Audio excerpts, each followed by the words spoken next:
Praise the Lord. Hallelujah. സ്തോത്രം. യേശു കർത്താവിന്റെ അത്ഭുതവും അനുഗ്രഹവും ദയ സാമർത്ഥ്യമുള്ള നാമത്തിൽ ഇന്നത്തെ യേശു സമൃദ്ധി എന്നുള്ള പ്രോഗ്രാമിലേക്ക് അങ്ങേക്കും അങ്ങയുടെ കുടുംബത്തിനും സുസ്വാഗതം. आप सभी को यीशु मसीह के प्रेम भरे नाम से, दया भरे नाम से और अनुग्रह भरे नाम से इस यीशु में समृद्धि के इस एपिसोड में मैं आप सबका स्वागत करना चाहता हूं. എൻ്റെ പേര് ഹരീഷ് ഇതിരതി. ഞങ്ങൾ രണ്ടുപേരും കൂടെ യേശു കർത്താവിന്റെ വേല ഡൽഹിക്കടുത്തുള്ള ഫരീദാബാദിലെ ഹരിയാന സ്റ്റേറ്റിൽ ചെയ്യുന്നു. പലരും ഞങ്ങളെ ഇത്രയും വർഷങ്ങളായിട്ട് കേൾക്കുന്നുണ്ട്, പല സാമ്പത്തിക സഹായങ്ങൾ തരുന്നുണ്ട്, പ്രാർത്ഥിക്കുന്നുണ്ട്, ഞങ്ങളുടെ കുടുംബത്തിൻ്റെ കൂടെ നിൽക്കുന്നുണ്ട്. നന്ദി. കർത്താവ് അനുഗ്രഹിക്കട്ടെ. എല്ലാ വെള്ളിയാഴ്ചകളും രാവിലെ ഹാർവെസ്റ്റിൽ കൂടെ എപ്പിസോഡുകൾ സംപ്രേഷണം ചെയ്യുന്നതാണ്. इनका नाम हरीश है और मेरा नाम रति है. हम दोनों मिलके फरीदाबाद में, जो दिल्ली के बहुत ही नज़दीक है, हरियाणा क्षेत्र में पड़ता है, वहाँ मिलके सेवकाई करते हैं. और काफ़ी टाइम से अगर आप इस एपिसोड को लगातार देख रहे हैं तो आप हमारे बारे में, मिनिस्ट्री के बारे में, सेवकाई के बारे में जानते हैं. आपके प्रार्थनाओं के लिए हम धन्यवाद करते हैं. आपके आर्थिक सहायता के लिए, योगदान के लिए, जो आप मिनिस्ट्री के लिए देते हैं, उसके लिए हम धन्यवाद करते हैं. और आप निरंतर जो हमारे साथ अड़े और खड़े हैं, उसके लिए हम धन्यवाद करते हैं. കഴിഞ്ഞ ഞാൻ ഷെയർ ചെയ്തിരുന്നല്ലോ, പലരും അറിയാം, കഴിഞ്ഞ 23-ാം തീയതി ഏപ്രിൽ 23, 2024, അതായത് ഒരു 1.5 മാസം മുമ്പ് നമ്മുടെ ചർച്ചിൻ്റെ വിരോധികളായിട്ടുള്ള കുറേ ആളുകൾ വന്ന് അറ്റാക്ക് ചെയ്തു. അതിൻ്റെ പല ഇഷ്യൂസുകളിൽ കൂടെ ഞാൻ രതിയും കൂടെ പോയി. FIR ദൈവാൻ അനുഗ്രഹം കൊണ്ട് FIR രജിസ്റ്റർ ആകാൻ അനുമതിയായില്ല. അതുകൊണ്ട് കാര്യങ്ങളും എല്ലാം ഒതുങ്ങി, എല്ലാം തീർന്നു എന്ന് വിശ്വസിക്കുന്നു യേശുവിൻ്റെ നാമത്തിൽ. ഒത്തിരി സ്ട്രെസ്സുകളും പ്രശ്നങ്ങളും നിറഞ്ഞ ഒരു കുറച്ച് സമയങ്ങളിൽ കൂടെയാണ് പോയത്. പലരും പ്രാർത്ഥിച്ചു. നന്ദി. പ്രാർത്ഥനകൾക്കും സഹായങ്ങൾക്കും കർത്താവ് ഇനി ഒത്തിരി അനുഗ്രഹിക്കട്ടെ. നോർത്ത് ഇന്ത്യയിൽ ഒന്ന് ട്രാൻസ്ലേറ്റ് ചെയ്യാനായിട്ട് ഞാൻ പറയാം. और जैसे आप जानते हैं, मैंने पिछले एपिसोड में भी आप ऐसे बहुत लोगों को पता होगा जी, पिछले अप्रैल के महीने में 23 तारीख को कलीसिया के ऊपर दूसरी बार सताव हुआ. और जो कलीसिया के एंटी में काम करते हैं, उनमें से बहुत सारे लोग आए और सभा को रोकने की कोशिश की. बट परमेश्वर के दया के कारण, परमेश्वर के अनुग्रह के कारण कोई इशू या कोई प्रॉब्लम या कोई परेशानियां नहीं हुई. FIR लॉन्च नहीं हुआ. सो उसको अभी दबा के रखा हुआ है. बट उस दौरान भी बहुत सारी परिस्थितियों में, परेशानियों में हम दोनों गए. बट मैं परमेश्वर का धन्यवाद करता हूँ कि इस समय परमेश्वर हमारे संग रहा. കർത്താവിൻ്റെ നോർത്ത് ഇന്ത്യയിലെ സുവിശേഷം വളരാൻ വേണ്ടി പ്രാർത്ഥിക്കണം. അറിയാൽ, ഇപ്പോൾ ഇലക്ഷൻ സമയമായിരുന്നു. പ്രാർത്ഥിക്കണം. ഇന്ത്യയിൽ ഒരു നല്ല ഭരണാധികാരി, കർത്താവ് അനുഗ്രഹിച്ച ദൈവ ഭയമുള്ള ഒരു ഭരണാധികാരി വരാനും അങ്ങനെയുള്ള ഗവൺമെൻറ്റുകൾ എല്ലാ ഏരിയകളിലും വന്ന് കർത്താവിൻ്റെ സുവിശേഷത്തിനെ അങ്ങോട്ട് വളരാൻ അനുവദിക്കുന്ന ആളുകൾ ഭരണത്തിൽ വരാൻ വേണ്ടി നമുക്ക് പ്രാർത്ഥിക്കണം. കാരണം നോർത്ത് ഇന്ത്യ സുവിശേഷം അറിഞ്ഞില്ലെന്നുണ്ടെങ്കിൽ, ചർച്ചകൾ വളർന്നില്ലെന്നുണ്ടെങ്കിൽ ഇന്ത്യക്ക് തന്നെ അത് അഫക്റ്റ് ആകും. സോ നമ്മൾ പലപ്പോഴും സൗത്ത് ഇന്ത്യയിലുള്ള പല വിശ്വാസികൾ, അല്ലെന്നുണ്ടെങ്കിൽ മലയാള ഭാഷകളായിട്ടുള്ള വിശ്വാസികൾ വിചാരിക്കുന്നത് ഇവിടെ എന്തോ പ്രശ്നം, നമ്മളിവിടെ സ്വന്തമായിട്ടിരിക്കുന്നു, സുഖമായിട്ടിരിക്കുന്നു. അങ്ങനല്ല. കാരണം കർത്താവ് പറഞ്ഞ ആ ഫൈനൽ കമ്മീഷന്, ഗ്രേറ്റ് കമ്മീഷന്, പോവുക, എല്ലായിടവും സുവിശേഷം പറയുക, പിതാവിൻ്റെയും പുത്രൻ്റെയും പരിശുദ്ധാത്മാവിൻ്റെ നാമത്തിൽ അവർക്ക് സ്നാനം കൊടുക്കുക, അവരെ കർത്താവിൻ്റെ ശിഷ്യന്മാരാക്കി മാറ്റുക. ഞാൻ ഒരു ഹിന്ദു കുടുംബത്തിൽ വന്ന് കർത്താവിൻ്റെ ശിഷ്യനായി മാറിയത് ആരോ ഒരു ചർച്ച്, ഒരു മിഷന് ആ ഒരു വിശ്വാസം ഏറ്റെടുത്ത് മുന്നോട്ട് പോയതുകൊണ്ടാണ്. അതുപോലെ നമുക്ക് ഒത്തിരി ആളുകളെ കർത്താവിലേക്ക് കൊണ്ടുവരാം. അതിനുവേണ്ടി വിതയ്ക്കുക. നിങ്ങളെയും കുടുംബത്തെയും കൊണ്ട് പറ്റുന്നത് സ്പോൺസർ ചെയ്യാൻ പറ്റുമെന്നുണ്ടെങ്കിൽ ചെയ്യുക. ജീസസ് കിച്ചന് വേണ്ടിയിട്ട്, ഫാദർ ടു ഫാദർലെസ് വേണ്ടിയിട്ട് എപ്പിസോഡുകൾ ചെയ്യാൻ പറ്റുമോ, ഞങ്ങളുടെ ഇവാഞ്ചലിസത്തിന് വേണ്ടി പാർട്ണർഷിപ്പ് ചെയ്യാൻ പറ്റുമോ, അതെല്ലാം ചെയ്യുക. കർത്താവ് നിങ്ങളെയും കുടുംബത്തെ അനുഗ്രഹിക്കട്ടെ. ഞാൻ കർത്താവിൻ്റെ രക്ഷ അറിഞ്ഞത് ആരോ അതിനുവേണ്ടി വിതച്ചതുകൊണ്ടാണ്. ഞാൻ അതുപോലെ പ്രാർത്ഥിക്കുന്നു. നിങ്ങളും ഒത്തിരി വിതയ്ക്കുന്ന സമയത്ത് പലരും കർത്താവിലേക്ക് വരും. അതിൽ കൂടെ അങ്ങ് കുടുംബവും അനുഗ്രഹിക്കപ്പെട്ടതായി മാറും. ആമേൻ. എൻ്റെ വിശ്വാസമാണത്.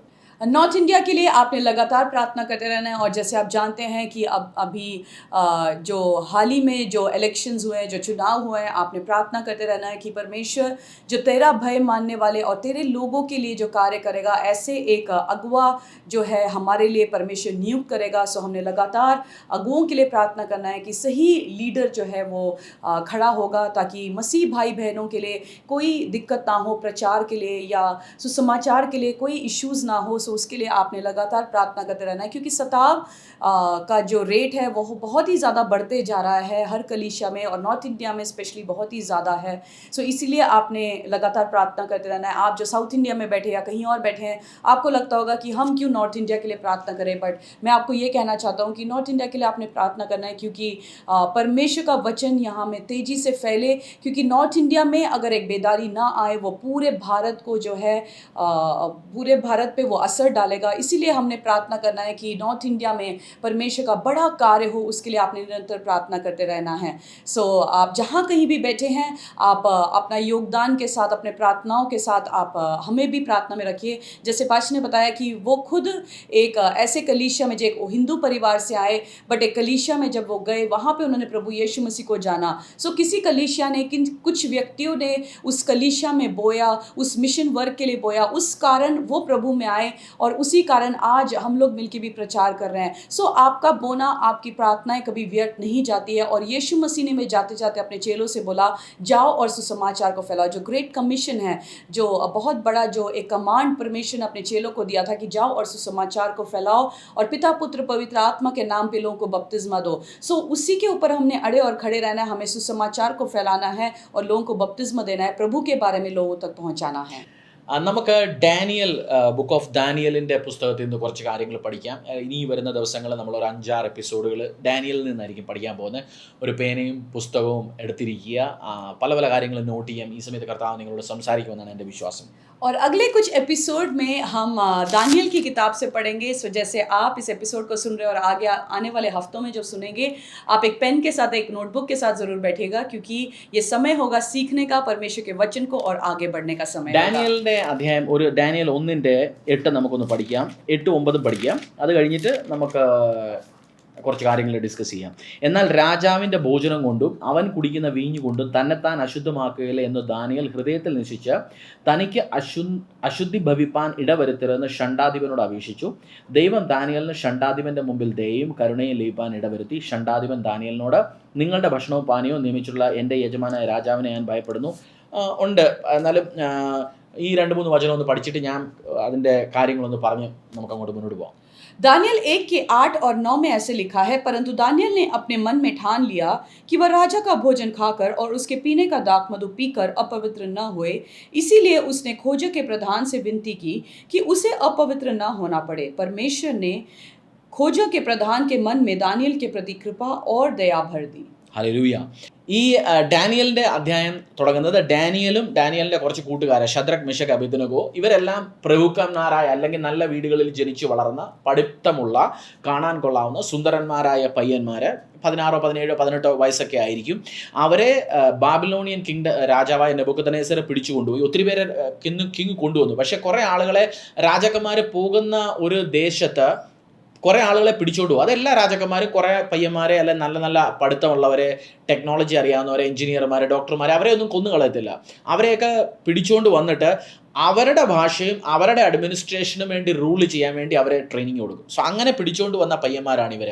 അപ്പോൾ ഇവരെ കൊണ്ടുവരുന്ന സമയത്ത് ഇവരെ രാജാവ് കാണുന്നതിന് മുമ്പ്, അല്ലെന്നുണ്ടെങ്കിൽ ട്രെയിനിങ്ങിൽ പോകുന്നതിന് മുമ്പ്, രാജാവ് ഈ ഹിന്ദിയിൽ പറയുന്ന കോജോങ്ക പ്രധാനം എന്ന് വെച്ചാൽ ഷണ്ഡാധിപന്, അവരാണ് ഇവരുടെ ആഹാരവും ഇവരുടെ മറ്റുള്ള കാര്യങ്ങളുടെ എല്ലാം റെസ്പോൺസിബിലിറ്റി.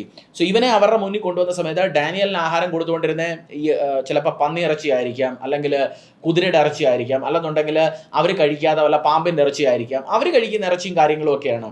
പക്ഷേ ഒരു യഹൂദ ബാലന് പന്നിയിറച്ചി കഴിക്കത്തില്ല, ഒരു യഹൂദ ബാലന് രക്തമുള്ള മാംസങ്ങളൊന്നും കഴിക്കത്തില്ല. അപ്പോൾ അവർക്കറിയത്തില്ല അവരുടെ മുന്നിൽ വരുന്ന ആഹാരം എന്താണെന്ന്. അപ്പം ഡാനിയൽ ആ ഷണ്ഡാധിപനോട് റിക്വസ്റ്റ് ചെയ്തു, എനിക്കിതൊന്നും കഴിക്കാൻ പറ്റത്തില്ല. അപ്പോൾ ഷണ്ഡാധിപൻ പറഞ്ഞതെന്ന് വെച്ചാൽ, നീ കഴിച്ചേ പറ്റത്തുള്ളൂ, കാരണം കഴിച്ചില്ലെന്നുണ്ടെങ്കിൽ നിന്നെ എൻ്റെ കയ്യിലേക്ക് ഹാൻഡ് ഓവർ ചെയ്യുന്ന രാജാവ് എനിക്ക് എന്നെ ചിലപ്പോൾ കൊന്നുകളയും, എനിക്ക് പണിഷ്മെൻറ്റ് കിട്ടും. അപ്പം ദാനിയൽ ഒരു കാര്യം ഷണ്ഡാധിപനോട് പറഞ്ഞതെന്ന് വെച്ചാൽ, 10 ദിവസം ടെസ്റ്റ് ചെയ്ത് നോക്കുക, എനിക്കും എൻ്റെ കൂട്ടുകാർക്കും നോർമൽ വെജിറ്റബിൾ ആയിട്ടുള്ള ആഹാരങ്ങൾ തരിക, പിന്നെ നീ 10 ദിവസം കഴിഞ്ഞ് ഞങ്ങൾ ടെസ്റ്റ് ചെയ്ത് നോക്കുക. അവർ 10 ദിവസം നോർമലായിട്ടുള്ള, എന്താ പറഞ്ഞാൽ, ഹിന്ദിയിൽ പറഞ്ഞാൽ ചിലപ്പോൾ കഞ്ഞിയും പയറും ആയിരിക്കും കഴിച്ചു, നമ്മുടെ മലയാളത്തിൽ പറഞ്ഞാൽ കഞ്ഞിയും പയറും കഴിച്ചു, അച്ചാരം കഴിച്ചു, അവർ ഇത്തിരി സാലഡ് കഴിച്ചു കാണും, അവിയൽ കഴിച്ചു കാണും, സാമ്പാർ കഴിച്ചു കാണും, നമ്മുടെ ഭാഷയിൽ പറഞ്ഞാൽ. 10 ദിവസം കഴിഞ്ഞ് ഷണ്ഡാധിപൻ ചെക്ക് ചെയ്ത് നോക്കിയ സമയത്ത് നോർമൽ ഈ മീറ്റ്, അല്ലെന്നുണ്ടെങ്കിൽ പന്നി മാംസവും കുതിര മാംസവും ചിക്കനും മട്ടനും അതൊക്കെ കഴിച്ചിരിക്കുന്നവരെക്കാളിലും നല്ല ഓജസ്സും തേജസ്സും നല്ല നോളജും നല്ല മുഖത്ത് പ്രകാശവും എല്ലാം ഈ പയ്യന്മാർക്കായിരുന്നു. ഡാനിയലിൻ്റെ ഇതാണ് ഈ 1-ാമത്തെ അധ്യായത്തിൽ പറയുന്ന കാര്യങ്ങൾ. ഡാനിയലിന് ഫേവർ കഴിച്ചു, രാജാവ് വന്ന് ചെക്ക് ചെയ്ത് നോക്കിയ സമയത്ത് രാജാവും അതിശയിച്ചു, അവരെ വലിയ വലിയ പോസ്റ്റുകളിൽ അപ്പോയിന്റ് ചെയ്തു. ഇതാണ് ഈ 1-ാമത്തെ അധ്യായത്തിൻ്റെ സാരാംശം. ഇതിൽ നിന്ന് ഞാനും നിങ്ങളും പഠിക്കേണ്ട ഒത്തിരി കാര്യങ്ങളുണ്ട്. കാരണം ബൈബിളിൽ ദൈവം സമയം കളയാൻ വേണ്ടിയിട്ടല്ല ഓരോ അധ്യായങ്ങളും തന്നിരിക്കുന്നത്. എനിക്കും നിങ്ങൾക്കും വരാൻ പോകുന്ന, ഇനി കർത്താവിലേക്ക് വരാൻ പോകുന്ന കോടിക്കണക്കിന് വിശ്വാസികൾക്കും, ഇനി 1,00,000 വർഷങ്ങൾ കഴിഞ്ഞ് വരാൻ പോകുന്ന വിശ്വാസികൾക്കും പഠിക്കാൻ വേണ്ടിയിട്ടുണ്ട്. അപ്പം നമുക്ക് എന്താണ് ഇന്ന് പഠിക്കാനുള്ളത് എന്ന് ട്രാൻസ്ലേറ്റ് കഴിഞ്ഞ് നോക്കാം. എന്താണ് ഞാനും നിങ്ങളും ഇതിൽ നിന്ന് പഠിക്കാൻ പറ്റുന്നത്?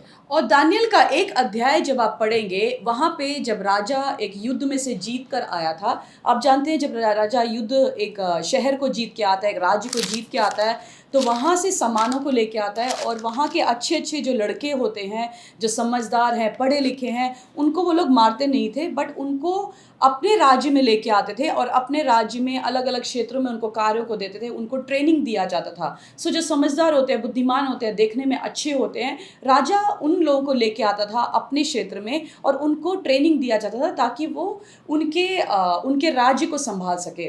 और वैसे ही दानियल और उसके दोस्त जो शद्रक मिशक अबेदnego, उनका नाम ये नहीं था, बट राजा ने फिर उनका नाम चेंज करवाया. तो दानियल और शद्रक मिशक अबेदnego, वचन कहता है कि वो बहुत ही समझदार थे, बुद्धिमान थे, सुंदर थे.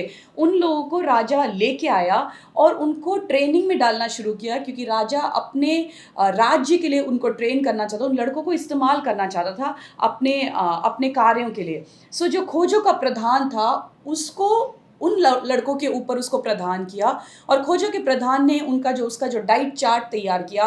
और जब दानियल को पता चला कि हमारे लिए जो खाना जो नियुक्त किया गया है और हम नहीं खा सकते, क्योंकि उस टाइम जो राजा खाना खाते थे, या उस टाइम वो लोग जो खाना खा रहे थे, कोई सूअर का मीट खा रहे हैं, कोई घोड़े का मीट खा रहा है, कोई सांप का मीट खा रहा है, कोई और मछलियाँ खा रहे हैं, जो यहूदी लोग नहीं खाते थे. क्योंकि हम जानते हैं परमेश्वर ने यहूदियों को बोला था कि कुछ मीटों को तुम नहीं खा सकते, और स्पेशली जो मीट जिसमें लहू है, उन मीट को आप नहीं खा सकते.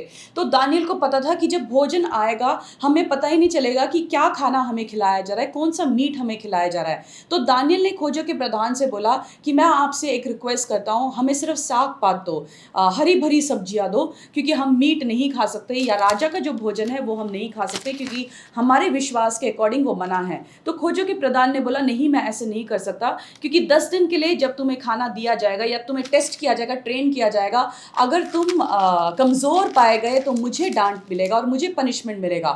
बट दानियल ने बोला नहीं, ऐसा नहीं होगा, आप हमें साग पात दो, और 10 दिन के बाद हमें चेक करके देखना, हम और भी तंदुरुस्त होंगे, और भी सुंदर दिखेंगे, जो लोग मीट खा रहे होंगे उनसे भी और ज़्यादा तंदुरुस्त और सामर्थ्य हम दिखेंगे. और खोजों के प्रधान ने दानियल की उस बात को सुनकर उनके डाइट चार्ट को चेंज किया और उनको साग पात खिलाना शुरू किया. और 10 दिन के बाद जब चेक किया गया, तो वचन कहता है जो लोग मीट खा रहे थे और दानियल के जो दोस्त जो मीट और सिर्फ शाकाहारी खाना खा रहे थे, जो साग पात खा रहे थे, उनमें दोनों में बहुत ही फ़र्क था. ये लोग बहुत ज़्यादा समझदार और बहुत ज़्यादा सामर्थ्य दिख रहे थे उनके जो राजा के लोग थे उसके बजाय.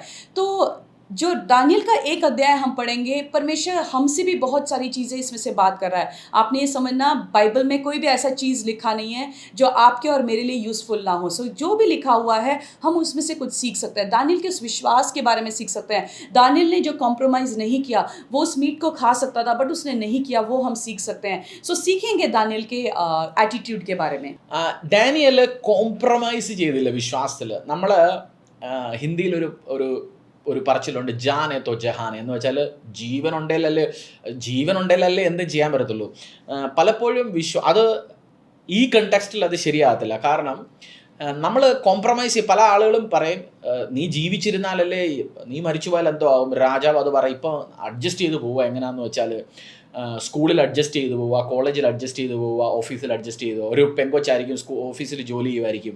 അപ്പോൾ അവിടെ മറ്റുള്ളവർ പറയുന്നത് ഇവിടെ ബോസുമായിട്ടൊരു ഇത്തിരി സെറ്റിങ് നടന്നാൽ മാത്രമേ പ്രൊമോഷൻ കിട്ടത്തുള്ളൂ. ഒന്ന് ബോസ് അവിടെ ഇവിടെയൊക്കെ ഒന്ന് ചില തെറ്റായ ചില ജോക്കൊക്കെ പറയാനൊക്കെ ഒന്ന് തിരിച്ചേക്കണം, കാണും കേൾക്കാതെ അങ്ങ് നിൽക്കണം, ഒന്ന് അഡ്ജസ്റ്റ് ചെയ്ത് അങ്ങ് പോയേക്കണം, കോംപ്രമൈസ് ചെയ്തേക്കണം. ചിലപ്പോൾ ഓഫീസിൽ കോംപ്രമൈസ് ചെയ്യാം. ബിസിനസ്സിൽ നമ്മളൊരു ബിസിനസ് തുടങ്ങി, ഒരു വ്യാപാരം തുടങ്ങി, പറയും 400-500 ഗ്രാമിൻ്റെ പാക്കറ്റ് ചെയ്യുന്നതിന് സമയത്ത് 495 ഇടാവും.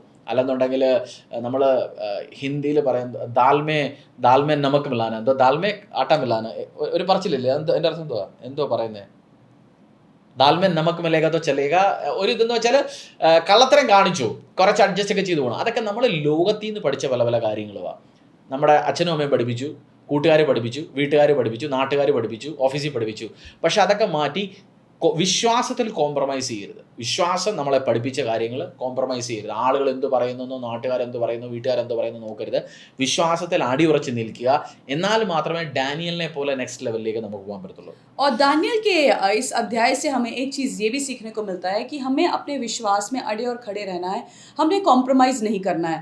क्योंकि कई बार आप देखते हैं जब लोग ऑफिस में जाते हैं तो बताया जाता है अरे कोई बात नहीं, थोड़ा बहुत तो ऊपर नीचे चलता है। और लोग हिंदी में एक ये भी कहते हैं कि जान है तभी तो जहान है। इसका मतलब अगर तेरे पास जान होगा तभी तो तू कुछ अचीव कर सकता है, बट वो गलत पंथी है। क्योंकि विश्वास में जो परमेश्वर का वचन हमें सिखाता है उसमें हमें अड़े और खड़े रहना है, तभी हम आगे जो है अपने लाइफ में प्रतिफल को पा सकते हैं। ऑफिस में अगर आप काम करते हैं, आपके साथ जो बॉस है या आपके साथ जो काम करते हैं वो बोलेंगे अरे बॉस ने कुछ गंदा मजाक कर दिया, तो कोई बात नहीं, थोड़ा सा कॉम्प्रोमाइज़ कर लेना, हंसी मजाक कर लिया, लड़के लड़की के बीच में जो गलत संबंध है कोई बात नहीं, थोड़ा कॉम्प्रोमाइज़ करना प्रमोशन के लिए ये सब तो करना पड़ता है। बट एक विश्वासी के लिए वो सही नहीं है, क्योंकि विश्वासी के लिए परमेश्वर ने एक अलग रास्ता तैयार किया है। सो हमें कॉम्प्रोमाइज़ नहीं करना। और हिंदी में ये भी है कि दाल में थोड़ा सा अगर नमक मिला भी दिया तो क्या हो गया, अगर जहाँ आटे में अगर नमक मिला दिया तो क्या हो गया, 500 ग्राम बेचना है, थोड़ा सा कुछ ग्राम कम कर दिया तो क्या होगा, किसी को क्या पता चलना है। बट हमें ये समझना है कि परमेश्वर हमें देखता है और परमेश्वर हमें देखता है कि हम क्या कॉम्प्रोमाइज़ कर रहे हैं। सो मैं आपको ये बताना चाहता हूँ, अपने विश्वास में अड़े और खड़े रहो और कॉम्प्रोमाइज़ मत करो। അടുത്ത ഒരു കാര്യം നോക്കുകയെന്ന് വെച്ചാൽ കൺവിക്ഷൻ എന്ന് വെച്ചാൽ ഉറച്ച വിശ്വാസം അവിടെ കാണിച്ചു. ഞാൻ കർത്താവിനെ അറിഞ്ഞത് 2006 2007 ആയപ്പോഴത്തേക്കും ഞാൻ അന്ന് വീട്ടിൽ പറഞ്ഞില്ല, ഞാൻ ആലപ്പുഴയിലുള്ള ഹരിപ്പാടുള്ള ഒരു നായർ കുടുംബത്തിൽ ജനിച്ചു വളർന്ന് എഡ്യൂക്കേഷനൊക്കെ അവിടെ ചെയ്ത് നോർത്ത് ഇന്ത്യയിൽ വന്ന് ഇവിടെ വന്ന് ഒരു അസംബ്ലീസ് ഓഫ് ഗോഡിൻ്റെ സഭയിൽ കൂടെ കർത്താവിനെ അറിഞ്ഞ ഒരാളാണ്. അപ്പം ആദ്യം ഒരു വർഷമൊന്നും ഞാൻ പറഞ്ഞില്ല. പിന്നെ അവർക്കൊക്കെ അറിഞ്ഞ സമയത്ത് അവർ ഭയങ്കര പ്രഷറായി തുടങ്ങി. അച്ഛനും അമ്മയും വീട്ടുകാരും നാട്ടുകാരും ഫോണിലും ചീത്തവിളി, പിന്നെ ഭീഷണി, പിന്നെ പല പല കാര്യങ്ങൾ പറയുക. അതൊക്കെ കഴിഞ്ഞിട്ട് പിന്നെ ഇവിടെയും വന്ന് പ്രഷറൊക്കെ ഇട്ടു. പക്ഷെ ആ സമയത്ത് ഒരു ദൈവാനുഗ്രഹം ഉണ്ടായെന്ന് വെച്ചാൽ ഞാൻ ബൈബിൾ കോളേജ് ജോയിൻ ചെയ്തു, ഈവനിങ് ബൈബിൾ കോളേജ്. എനിക്ക് പഠിക്കാൻ പറ്റി. ഒരു നോർമൽ ഒരു വിശ്വാസി 3 വർഷത്തിൽ കിട്ടുന്ന ആ നോളജ് എനിക്കൊരു 1.5 വർഷക്കാലങ്ങൾ കൊണ്ട് കിട്ടി തുടങ്ങി. അപ്പോൾ എൻ്റെ വിശ്വാസം അടിയുറച്ചൊരു വിശ്വാസമായിരുന്നു. പൈസ തരത്തില്ലെന്ന് പറഞ്ഞു, വീട്ടിൽ നിന്ന് വസ്തുവകൾ തരത്തില്ലെന്ന് പറഞ്ഞു. ഇന്നും ആ വസ്തുവകളൊന്നും എനിക്ക് കിട്ടിയിട്ടില്ല. അതിനേക്കാളും വലിയ ദൈവം തമ്പുരാനെ കിട്ടി. നാട്ടുകാരും വീട്ടുകാരും അസോസിയേറ്റ് ചെയ്തില്ല. പക്ഷേ കർത്താവ് ഒത്തിരി ആളുകളെ തന്നു, വിശ്വാസികളെ തന്നു, കുടുംബങ്ങളെ തന്നു, സഭകളെ തന്നു, ഒത്തിരി അനുഗ്രഹങ്ങൾ തന്നു. വൈഫിനെ തന്നു, മക്കളെ തന്നു, കുടുംബം തന്നു, പല പല അനുഗ്രഹങ്ങളും കൂടെ കൊണ്ടുപോയി. ഇതൊക്കെ കിട്ടിയെന്ന് വെച്ചാൽ ആ ദൃഢമായ അടിയുറച്ച വിശ്വാസം കർത്താവിൽ കാണിച്ചുകൊണ്ടാണ്. ഞാൻ ഇന്ന് പറയുന്നു, നിങ്ങളും ഈ കണ്ടുകൊണ്ടിരിക്കുന്ന കുടുംബവും കൂട്ടുകാരും മക്കളും കണ്ടുകൊണ്ടിരിക്കുന്നവരെല്ലാം ദൈവത്തിൻ്റെ വിശ്വാസത്തിൽ, വചനത്തിൽ അടിയുറച്ച വിശ്വാസം കാണിക്കുക. ഒരു കാറ്റ് വരുമ്പം ഉലയുന്ന വിശ്വാസമായിരിക്കരുത്, അല്ലെങ്കിൽ കുനിഞ്ഞു കൊടുക്കുന്ന വിശ്വാസമായിരിക്കരുത്. നമുക്ക് അതിൻ്റെ അർത്ഥം പോയി അങ്ങോട്ട് പട്ടിയുടെ വായിൽ കൈയിട്ട് കടി മേടിക്കുന്ന കാര്യമല്ല പറയുന്നത്. ചിലരുടെ ആ സ്വഭാവം കാണിക്കുന്നതല്ല. നമ്മൾ ശാന്തമായിട്ടിരിക്കുന്നവരെ പോയി ഒരു എന്താ പറയുന്ന ഒരു ഉത്തേജിപ്പിക്കരുത്. പക്ഷേ നമ്മൾ നമ്മുടെ വിശ്വാസത്തിൽ അടിയുറച്ച് നിൽക്കുന്നവരായിരിക്കണം എപ്പോഴും വിശ്വാസ ജീവിതത്തിൽ. और दूसरा जो हम सीख सकते हैं दानियल के चरित्र से, वो है विश्वास में अड़े और खड़े रहना, दृढ़ रहना। विश्वास में उस हवा के समान कभी इधर कभी उधर नहीं होना, बट आपका जो विश्वास है, मसीह यीशु में जो विश्वास है, उसमें आपने अड़े और खड़े रहना है, इधर उधर नहीं होना। मैं अपनी बात बताऊं तो मैं केरला से आया और हरिपाड्स का रहने वाला हूँ मैं, और मैं एक हिंदू परिवार से आया। बट जब मैं नॉर्थ इंडिया में आया, मैं जॉब के लिए यहाँ पे आया और मैंने प्रभु यीशु मसीह को जाना और मैंने अपना जीवन यीशु मसीह के हाथों में दिया और असेंबलीज ऑफ गॉड के कलीसिया में मैंने जाना शुरू किया। वहीं पे मेरा बपतिस्म हुआ और मैंने बाइबल कॉलेज वहाँ पे ज्वाइन किया और मेरा विश्वास जो है बढ़ने लग गया, मैं दृढ़ होने लग गया। तो जब मेरे परिवार वालों को पता चला कि मैं मसीह में आ गया हूँ, वहाँ से बहुत सारी परेशानियाँ आई। उन्होंने बोला कि हम तेरे को पैसा नहीं देंगे, धन दौलत नहीं देंगे, जायदाद नहीं देंगे, बहुत कुछ इमोशनली उन्होंने मेरे ऊपर तनाव भी डाला। बट मैं अपने विश्वास में अड़ा और खड़ा रहा। मैंने बोला कोई बात नहीं, मेरे साथ अगर प्रभु यीशु मसीह है तो मेरे को इस चीज़ों की ज़रूरत नहीं है। और मैं परमेश्वर का धन्यवाद करता हूँ कि जैसे मैं विश्वास में अड़ा और खड़ा रहा, दृढ़ रहा, परमेश्वर भी मेरे साथ अड़ा और खड़ा रहा। परमेश्वर ने किसी भी चीज़ की कमी नहीं होने दी। परमेश्वर ने मुझे अच्छा जॉब दिया, उसके बाद अच्छा व्यवसाय दिया, अब मैं मिनिस्ट्री में हूँ, परिवार दिया, बच्चे दिए, दिए, बीवी दिए, कलीसिया दिया, परमेश्वर भी वफादार था, मेरे साथ अड़ा और खड़ा निकला। കർത്താവിൻ്റെ ഡിവൈൻ ഫേവർ എന്ന് വെച്ചാൽ ഷണ്ടാധിപനോട് ഒരു ഒരു ഒരു റിക്വസ്റ്റ് ചോദിച്ചു. അപ്പോൾ ഷണ്ടാധിപൻ അവൻ ആ ഫേവർ കൊടുക്കുകയും ചെയ്തു. നമ്മൾ പലപ്പോഴും നമ്മൾ വാ അടച്ചിരിക്കും, നമ്മൾ ഫേവർ ചോദിക്കത്തില്ല, അനുഗ്രഹം ചോദിക്കത്തില്ല, അങ്ങ് കോംപ്രമൈസ് ചെയ്തങ്ങ് പോകും. പക്ഷെ നമ്മൾ കർത്താവിൻ്റെ ഒരു കാര്യത്തിന് വേണ്ടി ഒരു ഫേവർ ചോദിക്കുകയാണെങ്കിൽ തീർച്ചയായും അത് കിട്ടുമെന്ന് വിശ്വസിക്കുക, അതിൽ അടിയുറച്ച് വിശ്വസിക്കുക, മുന്നോട്ട് പോവുക. और परमेश्वर का कार्य जब आप करते हो, परमेश्वर का अनुग्रह भी आपको मिलेगा अगर आप पूछेंगे। जैसे दानियल ने खोजों के प्रधान से एक अनुग्रह को मांगा, एक फेवर को मांगा कि मुझे साग पात दो, मैं मांसाहारी खाना नहीं खाऊंगा। उसने मुंह खोल के पूछा और उसके लिए वैसे ही किया गया। सो जब आप परमेश्वर के लिए कुछ करना चाहते हो, आप जब पूछेंगे तो परमेश्वर अलग अलग लोगों के रूप में आपको अनुग्रह, फेवर को रिलीज करेगा। അതുപോലെ മറ്റുള്ളവർക്ക് വേണ്ടി ഡിപ്ലോമാറ്റിക് ആയിട്ട് ഒരു ലീഡർഷിപ്പ് പൊസിഷനിൽ വന്ന് മറ്റുള്ളവരുടെ ബിഹാഫിലും സംസാരിച്ചു. സോ നമ്മളൊരു വിശ്വാസത്തിൻ്റെ സ്റ്റെപ്പ് എടുക്കുന്ന സമയത്ത് ഒത്തിരി ജനറേഷൻസും ആളുകളും അത് ഫോളോ ചെയ്യുന്ന രീതിയിലേക്കും നമ്മളെ ദൈവം അനുഗ്രഹിക്കും. और दानियल ने जब मांगा, दानियल ने अपने लिए ही नहीं बट अपने दोस्तों के लिए भी वो मांगा। सो जब हम परमेश्वर के लिए कार्य करते हैं, बहुत सारे लोग होते हैं जो हमें देखते हैं और हम अपने लिए नहीं बट हमारे साथ जो चल रहे होते हैं उनके लिए भी हम वो कार्य कर रहे होते हैं। അതുപോലെ വരുന്ന ദിവസങ്ങളിലെ വലിയ ചലഞ്ചസിന്, വരുന്ന ദിവസങ്ങളിൽ ഒത്തിരി ഒത്തിരി പ്രതിസന്ധി ഘട്ടങ്ങൾ ഡാനിയലിന് തരണം ചെയ്യേണ്ടതായിട്ട് വന്നു. അതിൻ്റെ എല്ലാം തയ്യാറെടുപ്പുകൾ ആ ദിവസങ്ങളിൽ ഈ ചെറിയ ചെറിയ സ്റ്റെപ്പുകളിൽ കൂടാണ് ദൈവം തുടങ്ങിയത്. और जो आगे वाली चुनौतियां थी, क्योंकि आप दानियल का अध्याय पढ़ेंगे तो बहुत सारी चुनौतियों का दानियल ने सामना किया, बट इसी अध्याय से आप पढ़ना शुरू करेंगे, दानियल ने छोटी छोटी चुनौतियों का सामना शुरू किया और हर एक चुनौती में दानियल जो है सफल रहा. ഞാനൊരു കാര്യം പറയുന്നതെന്ന് വെച്ചാൽ അതിൻ്റെ നമ്മളെ വലിയ പരീക്ഷകൾ വന്ന് വലിയ അനുഗ്രഹങ്ങൾ നാളെ കിട്ടും. പക്ഷെ അത് ആദ്യത്തെ ദിവസം ചെറിയ ചെറിയ പരീക്ഷകൾ ഓവർകം ചെയ്യുന്ന ഹാബിറ്റ് ഉണ്ടായിരിക്കണം. और मैं ये कहना चाहता हूँ कि बहुत बड़ी चुनौतियाँ आपके जीवन में आएंगी, बट जब छोटी छोटी चुनौतियों का आप सामना करेंगे, उसमें आप सफलता को प्राप्त करेंगे, आप बड़ी चुनौतियों के लिए भी तैयार रहेंगे. 10,000 രൂപ സാലറി ജോലിയായി തുടങ്ങി ഇപ്പം, അല്ലെങ്കിൽ 5,000 രൂപയുടെ സാലറി കിട്ടി, ഒരു ദിവസം ജോലിക്ക് പോയി 500 രൂപ കിട്ടി. 500-ൽ നിന്ന് 50 രൂപയോ 55 രൂപയോ 60 രൂപയോ ദശാംശം ഇടാൻ നിങ്ങളെ കൊണ്ട് പറ്റുന്നില്ലെന്നുണ്ടെങ്കിൽ നാളെ നിങ്ങളുടെ മാസത്തെ സാലറി 1,00,000 രൂപ ആകുമ്പോഴോ അല്ലെങ്കിൽ ഒരു വർഷം 1 കോടി രൂപ ആകുമ്പോഴോ നിങ്ങൾ ചെയ്യത്തില്ല. പല വിശ്വാസികളും പറയുന്നത് ഇപ്പോൾ എനിക്ക് 5,000 രൂപ സാലറി ഉള്ളൂ, 2,500 രൂപ കിട്ടും, പെൻഷൻ കിട്ടും. പെൻഷനിൽ നിന്ന് ഇടാൻ പറ്റുന്നില്ലെന്നുണ്ടെങ്കിൽ നാളെ ദൈവം ഒരു വലിയ തുറക്കുന്ന സമയത്ത് എവിടുന്ന് കൊണ്ട് ഇടും? ആ ഒരു ഹാബിറ്റ് ചെറിയ രീതികളിൽ വിശ്വാസി ആയിരുന്നുണ്ടെങ്കിൽ മാത്രമേ വലിയ ലെവലുകളിൽ നമ്മൾ ആ ഒരു വിശ്വാസി യോഗ്യത കാണിക്കത്തുള്ളൂ. കർത്താവ് എപ്പോഴും നമ്മളെ ചെറിയ ചെറിയ കാര്യങ്ങളിൽ കൂടാണ് വലുതാക്കിക്കൊണ്ടിരിക്കുന്നത്. और आज आपका जो तनख्वाह होगा, जो सैलरी होगा, हो सकता है 10,000 होगा, हो सकता है 5,000 होगा, छोड़ो, मैं कहता हूँ कि आप डेली 500 रुपये कमा रहे होगे, अगर उस 500 रुपये में भी आप अपना दशांश नहीं निकाल रहे, जो 50 रुपये, 55 या 60 रुपये आप डाल रहे हैं, वो अगर आप नहीं निकाल सकते तो परमेश्वर आपके उस 500 रुपये की दिहाड़ी को वो 5,000 में या 5 लाख में कैसे करेगा? क्योंकि परमेश्वर जानता है जो आप छोटे में आप दशांश नहीं निकाल रहे, आप बड़े में भी जब वो 1 लाख हो जाएगा, 5 लाख होगा, उसमें भी आप विश्वास योग्य नहीं होंगे. कई बार लोग बोलते हैं कि मेरा तो महीने का सैलरी ही 5,000 है या मुझे सिर्फ 2,000 रुपये पेंशन मिलता है. आप उस 5,000 या 2,000 के पेंशन में विश्वास योग्य हो, तभी तो परमेश्वर आपके लिए बड़े दरवाज़ों को खोल सकता है. എൻ്റെ പ്രാർത്ഥനയാണ് ഡാനിയലിൻ്റെ ഈ പുസ്തകത്തിൽ നിന്ന് പഠിച്ച കാര്യങ്ങൾ അനുഗ്രഹമായിട്ട് ഒരു വലിയ ലെവലുകളിലേക്ക് കർത്താവ് നിങ്ങളെയും കുടുംബത്തെ കൊണ്ടുപോകട്ടെ. ഞങ്ങളുടെ മലയാള സെർമണുകൾ യൂട്യൂബിലും കയറാൻ തുടങ്ങി. അതിൻ്റെ ചാനലും ഡീറ്റെയിൽസും ആർക്കെങ്കിലും ഇത് കണ്ടിന്യൂസ് ഒന്ന് കേൾക്കണമെന്നുണ്ടെങ്കിൽ വാട്സപ്പ് ചെയ്യുക, ഞാനത് ഷെയർ ചെയ്യുന്നതായിരിക്കും. കർത്താവ് അനുഗ്രഹിക്കട്ടെ. ഒരു അനുഗ്രഹം നിറഞ്ഞ ദിവസമായിരിക്കട്ടെ.